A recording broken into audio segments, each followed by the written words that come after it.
Hi everyone, Comic Reviewer here, this time reviewing on the 2020 game, Marvel Spider-Man Miles Morales.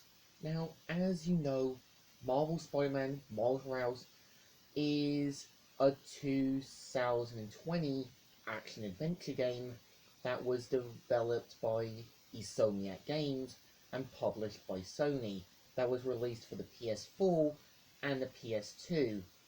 And what's actually interesting is that the game itself is meant to be a carry-on from Marvel Spider-Man, and is meant to feature Miles Morales taking over as Peter Parker's replacement while he helps MJ out on a story somewhere far away.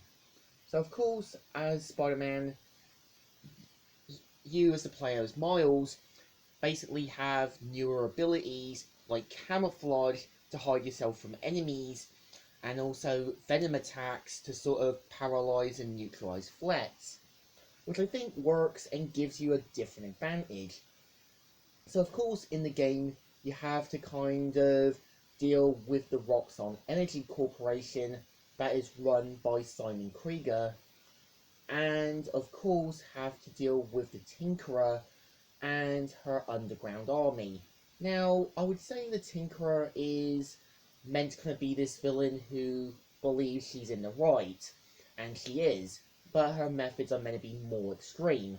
And her underground foes can be dangerous, but if you know what you're doing, you can use your environment to take them down, with venom attacks, pulling objects far away and that. And I would say the Roxxon Energy Corporation do work as another antagonistic foil. They basically do criminal means and that, and there's more truth about what they're up to. So of course you also have the kind of Spider-Man app, which of course in the game you'll basically do these good deeds, get more tokens, and basically help you progress quicker and help your neighborhood out. Now, at the same time, I would say this game does copy a lot from basically Marvel Spider-Man, and characters feel like replacements again, like the Tinkerer being something similar to Doctor Octopus, Simon Krieger being similar to Norman Osborn, and the Roxxon Energy Corporation being similar to basically Oscorp. And of course, the only real boss battles you get are the Tinkerer, Rhino, and nothing really new to spice up the gameplay. I kind of felt you could have had Swarm, Scorpion, or basically Kraven, or so on. It would have added more chemistry to the gameplay. And I would also say at times you can kind of tell Miles does want to help his neighborhood out and does kind of try his best.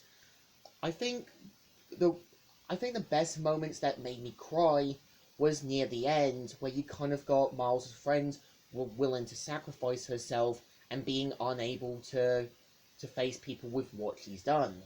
And I think that really does work.